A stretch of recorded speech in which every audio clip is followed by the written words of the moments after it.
Swallows and Amazons by Arthur Ransome. Read by Alex Jennings. "It's not the houseboat man," said Titty. "It's the pirates from the pirate ship. And in our tents," said Susan. "Let's take them prisoners," said Roger. "Hands up," said the pirate girl from the Amazon, who was in the captain's tent. "Hands up yourselves," cried Captain John, and made as if to leap to his feet. Both the pirates shot off their arrows. "Now," shouted John, "before they load again! Swallows forever!" The 4 swallows were up and halfway across the open space in a moment. The red-capped Amazons leapt up out of the tents to meet them, but they pointed their bows to the ground. "A parley!" shouted the one who seemed to be the leader. "Halt!" called Captain John. The 4 explorers of the Swallows stood facing the 2 pirate girls from the Amazon. The Amazons were bigger than most of the Swallows. One of them was bigger than Captain John. The other was about the same size. If it had come to a fight, it might have been a very near thing. But it did not come to a fight. "Let's parley first and fight afterwards," said the leader of the Amazons. "It's no good our parleying with you if the houseboat man has got Swallow," said John. "The man from the houseboat," said the younger Amazon, "but he's got nothing to do with it. He's a native and very unfriendly." "Well, he's unfriendly to us, too," said John. Susan pulled John by the sleeve. "If the houseboat man isn't with them," she whispered, "they must have taken Swallow themselves, and the only place they could put her is the harbour. Their own ship must be there, too. So if they have got our tents, we can take both ships." "If he's unfriendly to you, too, we had better parley at once," said the elder Amazon. "Where is Swallow?" "She is a prize, and we have taken her into our harbour." "It's our harbour," said John, "and anyhow that's not much good to you. You can't get out from this end of the island against the 4 of us. The harbour end of the island is in our hands, so that really it's the Amazon that's a prize, and we've got both ships. You've only got our tents." Titty spoke. "Why have your arrows got green feathers? The pirate on the houseboat must have given them to you. You must be on his side." The younger Amazon exclaimed, "But the green feathers are our trophies. We took them ourselves. He was keeping them to clean his pipes, and we boarded his ship and took them." The elder Amazon said, "We are all on the same side, and I don't see the good of fighting." John said, "But why did you come to our island?" "Our island," said the Amazons together. "How can it be your island? This is our camp." "It's been our island for years and years," said the Amazons. "Who built the fireplace? Who marked the harbour?" "Who marked the harbour?" said John. "You mean putting a cross on a tree there? Anyone could put a cross on a tree." The elder Amazon laughed. "Well, that just shows it's our island," she said. "You don't even know how the harbour is marked." "We do," said Roger. John was silent. He knew that they did not. At last he said, "Right, we'll parley. But you must put down your weapons, and so will we. You must take down your flag, because ours is in Swallow, so that we can't put it up beside it." The elder Amazon said, "Well, it seems a pity to take down the flag when there is such a good wind blowing it out. It isn't as if it was just hanging. One of you go to the harbour to get your flag from your ship, and then we can have both flags flying during the parley, and everything will be proper. No fighting while one of us is going for it. No, peace. We'll put our weapons down now." The Amazons put their bows on the ground. Roger and Titty put down their pikes. John and Susan had no weapons to put down.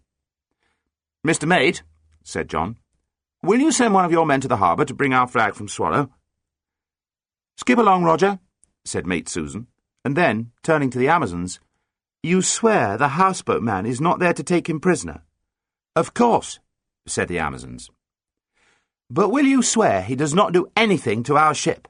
We were very careful with yours, and we haven't done anything to your tents.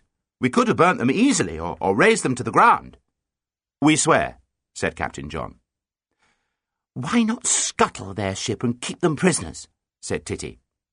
"Until the parley is over, it is peace," said Captain John. "Skip along, Roger, and get the Swallow's flag, but don't touch anything else." Roger ran off. "I've got their knife anyway!" he shouted. The elder Amazon turned to the other. "Peggy, you donkey," she said. "Where's the ship's knife?" Peggy, the younger Amazon, felt in the pockets of her breeches. Gone, she said. We must have left it when we were in hiding in the bush. We don't want to take their knife, whispered Susan to John. We'll give you back your knife, said John to the Amazons. As soon as our man comes back from the harbour, he shall put it with the other weapons. We don't really want your knife. We have 3 knives on our ship. Besides the knives for cutting pemmican and bread and butter, said Susan. Well, this knife was given us by Uncle Jim last year for polishing the cannon on the houseboat, said the elder Amazon. Is the man on the houseboat your uncle? Asked Titty. I thought you said he was your enemy too. He's only our uncle sometimes, said the younger Amazon. He was last year, but this year he's in league with the natives, and the natives are very unfriendly. Our natives are friendly, said Titty. Everybody is friendly except the houseboat man. And you, she added. And if he's your uncle, you must be in league with him. We jolly well aren't, said the elder Amazon. Shut up, Titty, and wait for the parley, said Captain John. Roger came back with Titty's flag from the Swallow. Got a lovely boat, he whispered to mate Susan. Hand over that knife, said John. Roger handed it over, and John cut a tall sapling from a hazel on the edge of the clearing.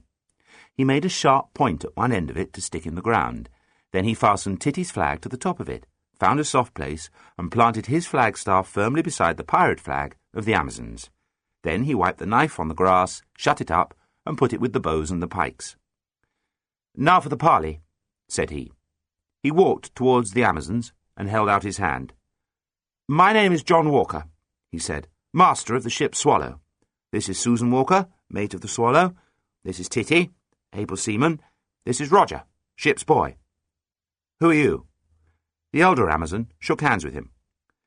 I'm Nancy Blackett, master and part owner of the Amazon, the terror of the seas.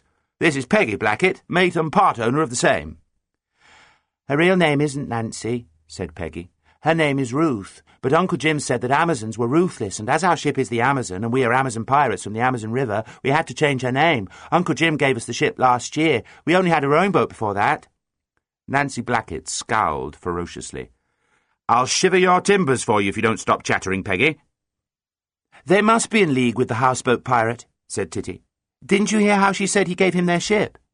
That was last year, said Nancy. He was friendly last year. This year he's worse than the natives. Hadn't we better sit down? Said Susan. Shall I put a stick or two on our fire and warm up the kettle? It's still got some tea in it. We don't want any tea, thank you, said Nancy. But use our fireplace, if you want to. It's our camp, said Roger. Let's sit down, said mate Susan. The two parties sat on the ground by the fireplace, where the fire was still smouldering. Susan was right.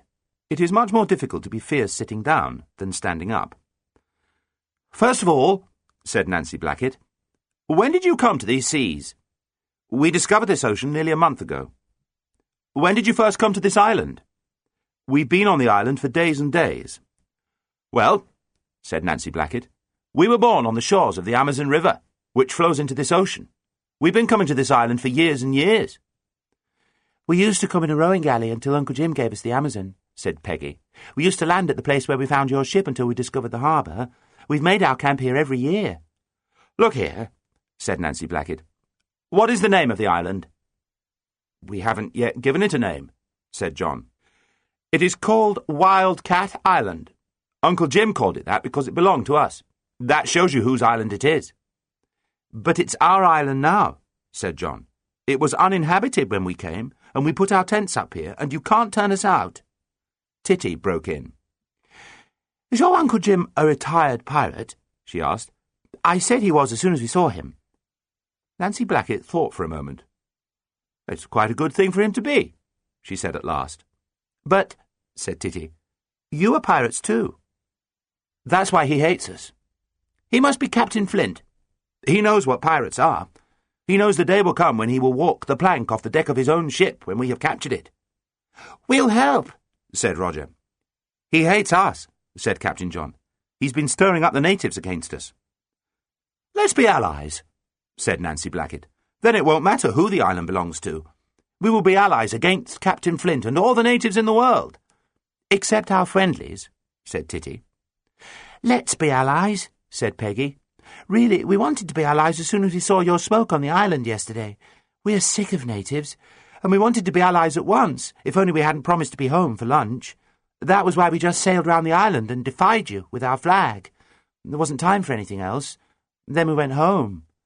We watched you from beyond the big islands by Rio, said Susan. Rio? Said Nancy. Rio? Oh, well, if you'll agree to let the island go on being called Wild Cat Island, we'll agree to Rio. It's a good name. Wild Cat Island's a good name too, said John politely. But how could you see us beyond the islands by Rio when we left you here? Asked Peggy. We manned the Swallow and gave chase, said John. Thunder and lightning, said Nancy Blackett. What a chance we missed. If we'd only known, we'd have given you broadside for broadside till one of us sank, even if it had made us late for lunch. Peggy Blackett went on. We came here today to look at you again. We got up at sunrise and sailed close by the island, and there was no smoke, and we thought you had gone. Probably you were all asleep. Then we saw your ship at the landing place. We sailed on to Tea Bay and had our second breakfast there, a real one with tea. The first was only cold porridge and sandwiches we got from cook last night. Then we crawled along the shore and saw one of you coming back from somewhere in your ship. The others were bathing. Then we saw you all disappear, and we crawled back to our ship and sailed straight into the harbour. There was nobody there. Then we came through the bush on the island scouting and saw you round your campfire. We took away your ship and put her in the harbour. Then we came back and made our surprise attack. When you found your ship was gone and you all ran down to the landing place, we slipped past and took the camp, and Nancy was saying that somehow it was going to be difficult to be allies. Avast there, Peggy, you goat, said Nancy Blackett. Excuse my mate, she said to Captain John. She does chatter so. Well, Nancy was saying that our surprise attack was such a good one that we'd have to go on being enemies. And I said I was sick of enemies, what with our natives and Uncle Jim being no good this year. He's Captain Flint, said Nancy. Anyway, if she hadn't remembered about Parleys, you would have been natives too, forever and ever, said Peggy. But we couldn't be that, said Titty. Well, of course not, said Nancy Blackett. There's much more fun being sea dogs and timber shiverers. I propose an alliance. Well, I don't see why not, said Captain John. My idea, said Nancy Blackett, is an alliance against all enemies, especially Uncle Jim, Captain Flint, I mean. But we want the sort of alliance that will let us fight each other if we want to. That's not an alliance, said Titty. That's a treaty of offence and defence. There are lots in the history book. Yes, said Nancy Blackett. Defence against our enemies and all sorts of desperate battles between ourselves whenever we want. Right, said Captain John. Have you got a bit of paper and a pencil? Asked Nancy. I have, said Titty, and ran into the mate's tent and brought out a leaf from her log and a pencil. Nancy took it and wrote, I, Captain John of the ship Swallow, and I, Captain Nancy of the ship Amazon, do hereby make a treaty of offence and defence on behalf of our ships and our ships' companies, signed and sealed at this place of Wild Cat Island in the month of August, 1929. She passed the paper to the others. It looks all right, said Captain John. It ought to be this month, not the, said Titty. And you haven't put in the lat and long. They always put them in all over the place. Nancy Blackett took the paper, crossed out the in front of the word month, and put this instead, and after the word island wrote in lat 7 long 200. We ought to sign it in our blood, she said, but pencil will do. John took the paper and signed John Walker, Master. Nancy signed it Nancy Blackett, Amazon Pirate. The two captains shook hands. Peggy said, Well, it's peace today, anyhow. Susan said, Perhaps you would like some of our toffee. Molasses, said Titty. Peggy said, We did see it when we took the camp, but we did not like to take any. We'd like some very much, if you're sure you can spare it. Nancy said, Let's broach a puncheon of Jamaica rum. We've got a beauty in the Amazon. Let's go to the harbour and get it. It's really good stuff. Sometimes our cook is quite friendly for a native. She calls it lemonade.